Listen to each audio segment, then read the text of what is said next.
Hi and hello there everyone! My name is Yan. Welcome new subscribers sa Training Island Buyers. Thank you sa inyong walang sawang love and support for me. Kung di nyo pa alam, meron pa tayong main channel ang The High Priestess. Link down below lang. Sa description box na reading na to. If interesado na tumambay din doon, bala kayo. Gawin ninyo kung anong gusto ninyo. Basta pick up lang yung mga mensahe na kumokonek sa'yo. Okay, yun lang naman ang gusto ko. At syempre, no, wala tayo ditong gender ba, lalaki o LGBT. There's also a possibility na mag-exchange ng roles. General reading kasi ito, babe. And at the end of the day, lahat ay may free will na free mong gamitin anytime, anywhere. So let's check in, no? Because I'm getting the vibe of this is something here going on right now. And kaya ganun, no, let me pick up kung anong klase itong energies here for you. Okay, so let's go ahead and check this. Archangel Michael, thank you so much. Guardian Angels of Collective, can we get this energies here na kumokonek sa atin? So please just take only what resonates. Maraming salamat Archangel Michael together with the angel guides and ancestors of Collective. Just take only what resonates. Oh, I'm hearing the song. Ikaw na pala ang may-ari ng alam niyo yun, no? Minamahal ko. Yan, sabi nga ng iba. So, let us see, no? Pero hanggang doon lang yung narinig natin sa ikaw na pala ang may-ari ng minamahal ko. Yan. Okay. Two of water. Magician. Oh, look at that. Page of Fire, Magician. Ace of Air, Queen of Earth. Six of Coins. Bottom of the deck, we have the Five of Fire. The Four of Water. And the Ten of Earth. Okay.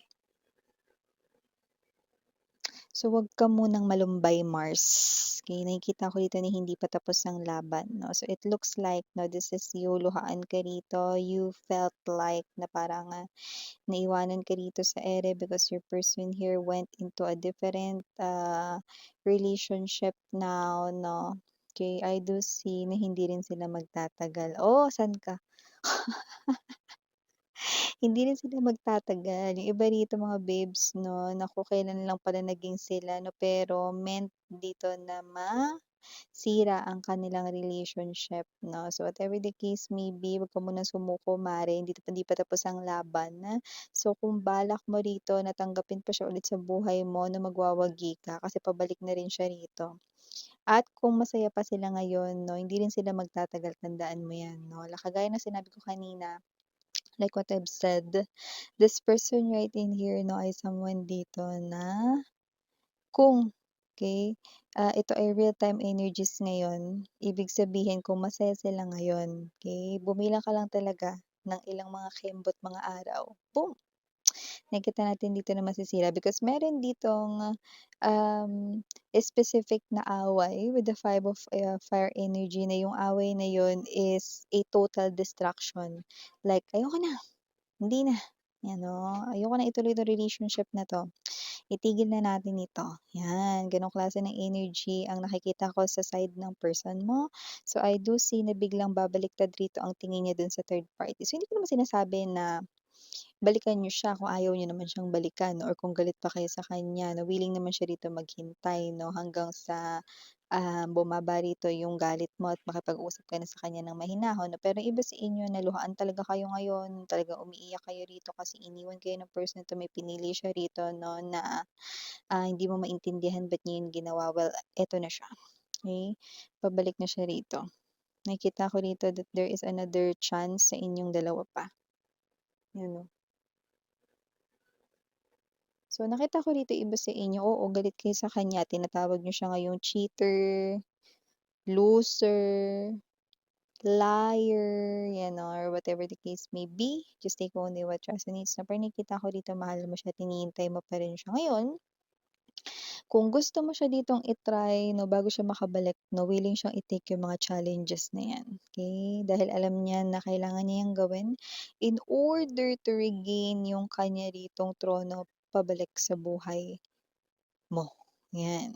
And with the two of water energy, this person here na nakikita ko makikipag-usap sa'yo about your relationship here 'no, and sasabihin niya rin sa inyo na kung bakit hindi nag-workout ang relationship niya with that other person. Okay, kung sino man yung other woman na yun, other man, third party man yan, or whatsoever. This person here, no, will explain this sa inyo, no, and I do see na may kinalaman din dito sa universe with the presence of magician. This is something here, no, na parang test or challenge din para sa inyong dalawa. So, hindi ko nakikita na once na tinanggap mo ito na uulit na naman siya dito sa kanya ritong maling gawa, na 'pag may dumating na naman na bago 'no, ay siya ay alam mo na naman mahuhumaling 'no, walang gano'n. Dahil ang nakikita ko dito 'no, ay ang energy ng pagsubok lang kung ano man yung nangyaring hiwalayan sa inyo. Hindi rin sila magtatagal, meant sila ritong maghiwalay dahil kayo talagang para sa isa't isa. Okay? Nangyari ito para sa kapakanan mo dahil ikaw yung laging nagbibigay, ikaw yung laging nagsasakripisyo, pero siya lagi lang tumatanggap. No, nandoon siya sa energy ng someone receiving, receiving, receiving, no?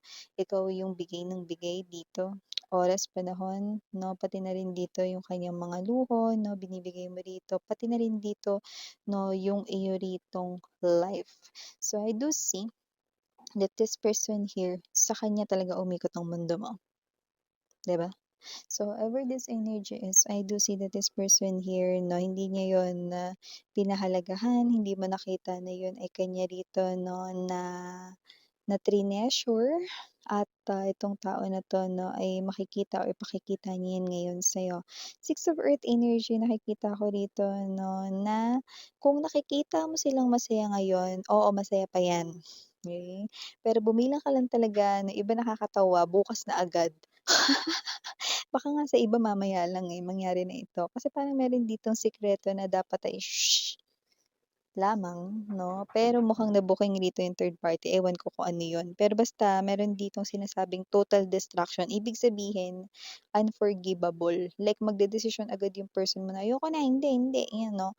Either one, kasi meron din ditong ego and pride, puwedeng matatapakan dito yung ego at pride ng person mo for some reason, yun ang pinaka nakukuha natin ditong parang mangyayari kaya makakapagdesisyon yung person mo rito na, "Hindi, ayoko na, hindi na natin aayusin ito, ayan, mag-aano na ako dito sa maleta ko." Mag-aasabalutan ako sa maleta ko, mm. So whatever the case may be, I do see that this person of yours na nakikita ko dito na making a U-turn here back to you, okay? So ever this energy is hindi siya babalik dito hindi dahil wala kasi siyang matutulugan or wala kasi siya rito na puwedeng, makainan, 'di ba? Pero kaya siya rito bumabalik kasi naiisip-isip ka na rin niya kahit na masaya siya doon. "Ha, paano yun Miss Yan, hindi ko naintindihan yung sinasabi mo, can you please explain?" O ganito yan, 'di ba masaya sila? Kapagka magkasama sila, labi-dabi sila, sweet na sweet sa isa't isa na, oo, nandun na tayo 'no, hindi nagpapanggap yung person mo, masaya talaga sila. Pero sa mga times na masaya sila 'no, naiisip at pumapasok ka sa isip ng person mo pero yun ay, sinusubukan niyang iwaglit 'no, parang ayaw ka niyang isipin pero pumapasok ka sa isip niya kasi nga this is something here orchestrated. Hindi pa kasi tapos ang love story ninyo. So whatever the case may be 'no, pinakikita lang sa kanya dito ni universe na with the magician puwedeng napapanaginipan ka rin niya or pumapasok ka bigla sa isipan niya 'no, kahit siya ay nagwo-work or nagre-relax, 'yan. Kasi nga hindi pa tapos ang love story niyo. You are really meant to be sa isa't isa. Okay, so kung gusto mo ditong bigyan rito ng generous time ang sarili mo 'no, bago mo siya tanggapin ulit, go ahead, you can do that 'no, kahit ilang taon pa yan, 3 to 5 years, 10 years, 1 decade, go. This person can wait for you, yes, I do sense that because this person waiting here is really the one for you. Okay, up until pero gusto ko sabihin sa'yo, kung wala ka ng nararamdaman dito then hindi ito ang reading mo. Kasi nakikita ko rito na kahit galit ka, may nararamdaman ka sa kanya. Ngayon, kung feeling mo ikaw ito, then ito yung, supposedly mangyayari sa inyong dalawa, okey? Pero kung ikaw ito, nagalit ka lang sa kanya pero hindi mo na siya mahal, labas anak. Hindi ito ang reading mo nak, okey? So, whatever the case may be, just take only what resonates, okey? Puwede ka manood ng ibang mga readings diyan. Pero ito kasi, nakuha ko rito mga energy, yung galit kayo, gusto niyo siya ritong jombagin, tampalin 'no, pero may pagmamahal pa kayo sa kanya, then stay. Because this is your reading here, sweetheart. Then yun nga, with this Queen of Earth energy, I do see that this person here 'no, is mafe-feel mo yung kanya ritong sinasabi, the vibe, the energy will flow sa'yo, and you will definitely feel, why is this person here parang sinasabi niya is parang gusto kong paniwalaan. Dahil ba may feelings ako sa kanya pa rin? Yan, hindi yun 'no. It is because your intuition ay feeling this person's energy that he or she is not lying, that this person here 'no, ay talagang nagsasabi ng totoo about sa kanyang tunay na nararamdaman sa'yo at sa ino-offer niyang another situation 'no, sa inyong dalawa, sa new phase ng inyong love area. So, I do see that this person right in here 'no, is someone dito ano, na hindi niya pa yun nakikita ngayon, lalo na kung masaya sila ngayon at yung iba 'no, ay nagde-date pa ngayon, 'di ba?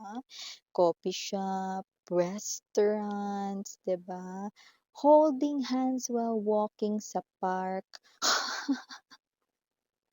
Bilang ka lang talaga ng mga ilang araw, ilang linggo, yang status niya sa kanyang social media from in relationship ay magiging single na.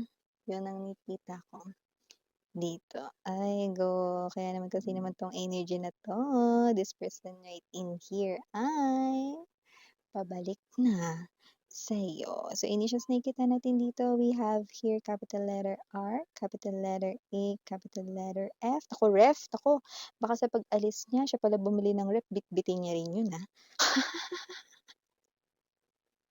Hirap naman nun, 'di ba? Tawag na lang siyang lalam. So, another pa dito 'no, ng mga capital letters we have O, J, E, A, T, and last but not the least, we have P. So, ang atin naman dito mga small letters ay O, I, P, P as in boy, H, E, for E maaaring dalawang ito, pero maaaring hindi maging tatlo, C, and last but not the least, N. So, yun yung mga nakuha nating initials rito, mare. And with the Six of Earth energy, possible na kayo ay puntahan itong tao na to sa inyong workplace. Yun ang nakikita natin dito, no? Like, ang scenario na pinaka napipick up ko, but maybe somewhat specific for some viewers there, may maghahanap sa inyo. Parang, "Uy, collective, may naghahanap sa'yo sa labas." Yan, 'no? And how this person here describes the person, okay, you will definitely, instantly recognize yun, that this is your past lover, yun. Or sabihin lang sa'yo ng katrabaho mo, "May naghahanap sa'yo sa labas." Simple as that, okay? Pero kung kailangan mo ng description 'no, yung description will fit 101% sa past lover mo. You will instantly recognize your past lover. Alright? So, ito yung mga nakukuha natin dito, no, na mga mensahe about your person. If interested for more collective readings for all signs, please go ahead, no, you can watch the old videos kasi hindi yan old videos. Because kahit na isang dekado ko pa yun in-upload, mare. Kung tinatawag ang atensyon mo na gusto mo yang panoorin pero ang isip mo sinasabi, "Ay ang tagal na uploaded ni Miss yan 'to, naku 10 ano na, 10,000 years niya na in-upload 'to." Luma na 'to, ibig sabihin luma yung laman, hindi. Ibig sabihin 'no, timeless ang energy readings. Kung feeling mo gusto mo talagang buksan 'yon, ibig sabihin may nakapaloob na mensahe na dapat ay ngayon mo lang nararapat marinig. 'Yan, okay? So yeah, again, I'm your Yana, any for the girls, Yana Duna for the boys. Sarang Heya, love and light. Hidra, annyeong.